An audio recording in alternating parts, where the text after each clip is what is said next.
Hello friends, welcome to our YouTube channel facts frame. ఈరోజు video వచ్చి మన ఇండియాలో అమ్మాయిల్ని మానభంగం చేయడం చాలా సింపుల్ కదా. లైక్ ఏదో షాప్కి వెళ్ళి బనానా కొనుక్కునే తినేంత ఈజీ అయితే మారింది. అసలు మన ఇండియా ఇలాంటి సెన్సిటివ్ మ్యాటర్లో ఎందుకని కరెక్ట్ రూల్స్ అయితే తీసుకురాలేకపోతుందో ఇప్పుడు చూద్దాం. లైక్ మొన్నే డిసెంబర్ 23 అయితే చెన్నైలో సేమ్ ఇన్సిడెంట్ అయితే జరిగింది. ఆ మ్యాటర్ మొత్తం మీకు అర్థమయ్యేలా ఎక్స్ప్లెయిన్ చేస్తాను. మా కంటెంట్ కనుక మీకు నచ్చినట్లయితే please do like, share, subscribe to our YouTube channel. ఇంకేమాత్రం లేట్ చేయకుండా వీడియోని అయితే స్టార్ట్ చేద్దాం. ఈ తమిళనాడులో జరిగిన ఇన్సిడెంట్ లొకేషన్ వచ్చేసి అన్నా యూనివర్సిటీ.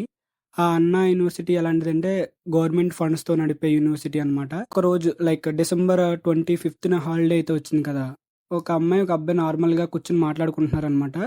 ఇంతలో ఆ కాలేజీకి ఎలాంటి సంబంధం లేని ఒక పర్సన్ అయితే వచ్చి, ఆ పర్సన్ పేరు వచ్చేసి జ్ఞానశేఖరన్. అమ్మాయి అబ్బాయి మాట్లాడుకుంటున్న మాటలను అయితే సైలెంట్ గా రికార్డ్ అయితే చేశాడనమాట. ఆ రికార్డ్ చేసిన తర్వాత ఆ అబ్బాయిని పిలిచి ఈ వీడియో అయితే చూపించి మీ పేరెంట్స్ కి అలాగే మీ కాలేజ్ మీ యూనివర్సిటీ ప్రొఫెసర్స్ కి అయితే చూపిస్తానని చెప్పి భయపెట్టాడు.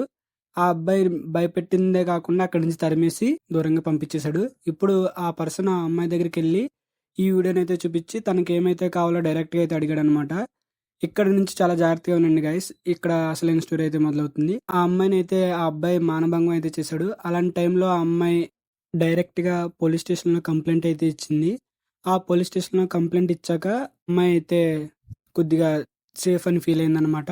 నార్మల్ గా ఇలాంటి సిచ్యువేషన్స్ లో ఎవరైతే రేప్ మానభంగం చేసిన పర్సన్ ఉంటాడో ఆ పర్సన్ కి సెక్షన్ 64 అయితే వేస్తారు. బట్ ఈ అమ్మాయి ఇచ్చిన కంప్లైంట్ చాలా సెన్సిటివ్ కదా. సో మొత్తం అంతా లేడీ కానిస్టేబుల్స్ హ్యాండిల్ చేస్తారు. అలాగే లేడీ కానిస్టేబుల్స్ హ్యాండిల్ చేశారు కూడా. ప్రెస్ ముందుకు కూడా ఎలాంటి డీటెయిల్స్ సెన్సిటివ్ డేటాని అయితే పోలీసులు అయితే రిలీజ్ చేయరు. కానీ ఆ అమ్మాయి పెట్టిన ఎఫ్ఐఆర్లో డీటెయిల్స్ అన్ని మొత్తం అంతా బయటకైతే వచ్చిందనమాట. దానికి తమిళ హీరో విజయ్ గారు అలాగే ఆ రాష్ట్ర బీజేపీ అధ్యక్షుడైన అన్నమలై గారు చాలా గట్టిగా అయితే రియాక్ట్ అయ్యారు. అసలు అమ్మాయి పెట్టిన ఎఫ్ఐఆర్లో ఎలాంటి పాయింట్స్ లీక్ అయ్యాయి, ఎలాంటి మిస్టేక్స్ జరిగాయో ఇప్పుడు తెలుసుకుందాం. ఫస్ట్ మిస్టేక్ వచ్చేసి నార్మల్గా ఇలాంటి సెన్సిటివ్ మ్యాటర్లో ఎఫ్ఐఆర్ రాసిన తర్వాత ఎవరికి బయటి ప్రజలకైతే లీక్ చేయరనమాట. అది మిస్టేక్ నెంబర్ 1.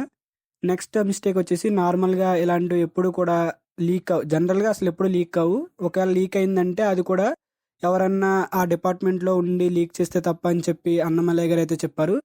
మీరు అన్నమలై గారిని అయితే నార్మల్ పొలిటీషియన్ కింద అయితే చూడాల్సిన అవసరం లేదనుకుంటున్నాను. ఎందుకంటే ఆయన ఐపీఎస్ ఆఫీసర్ అయ్యి ఉండి తర్వాత అయితే పాలిటిక్స్లోకి వచ్చారు. డిపార్ట్మెంట్లో జరిగే సిచ్యువేషన్స్ అన్నీ ఆయనకు తెలుసు. ఆయన గట్టిగానే మాట్లాడారనమాట. నెక్స్ట్ వచ్చేసి ఈ జ్ఞానశేఖరన్ అనే అబ్బాయి ఆ అమ్మాయితో నువ్వు పక్కా మా సార్తో అయితే ఉండాలని చెప్పి గట్టిగా చెప్పాడనమాట. అసలు ఈ సార్ అనే పర్సన్ ఎవరు అనేది మాత్రం తమిళనాడు రాజకీయాల్లో అయితే ఒక హాట్ టాపిక్ కింద అయితే ఉంది. మీరు మొన్న చూసుకున్నట్లయితే అన్నమలై గారు కొరడా డబ్బలతో అయితే కొట్టుకున్నారు కదా. ఆ వీడియో కూడా చాలా వైరల్ అయింది ట్విట్టర్, ఫేస్బుక్, ఇన్స్టాగ్రామ్లో. అలాగే అన్నమలై గారు ఇంకొక శబ్దం అయితే చేశారు. 2026 డిఎంకే పార్టీ ఓడిపోయేదాకా నేను చెప్పులైతే వేసుకుని చెప్పి ఒక ప్రెస్ మీట్లో అయితే కూడా చెప్పారు. అంతేకాకుండా తమిళ విజయ్ గారు అయితే ఈ జరిగిన ఇన్సిడెంట్ మీద ఒక సంచలనమైన ట్వీట్ అయితే వేశారు. ఆ ట్వీట్ వచ్చి నార్మల్గా అమ్మాయిలు ఏదైనా కాలేజీలో కానీ యూనివర్సిటీలో కానీ చదువుకుంటే మనం చాలా సేఫ్టీని అయితే చేయాలి కదా. అలాంటిది ఎవరో అన్నోన్ పర్సన్ కాలేజీ సరౌండింగ్స్ లో తిరుగుతుంటే మీరు ఎలా ఆ పర్సన్ ని అలౌ చేశారని చెప్పి ట్వీట్ లో పెట్టారు. అసలు ఇలాంటి సిచ్యువేషన్స్ మన ఇండియాలో జరుగుతున్నప్పుడు ఒకసారి గట్టిగా స్ట్రిక్ట్ యాక్షన్ అయితే తీసుకుంటే నెక్స్ట్ టైం నుంచి ఎవరైనా చేయడానికి కూడా భయపడతారనేది నా అభిప్రాయం. ఇది ఫ్రెండ్స్ తమిళనాడులో ప్రజెంట్ జరుగుతున్న సిచ్యువేషన్ వచ్చేసి. మీకు కానీ మా వీడియో నచ్చినట్లయితే please do like, share, subscribe to our YouTube channel for more interesting facts and updated news. Thank you all.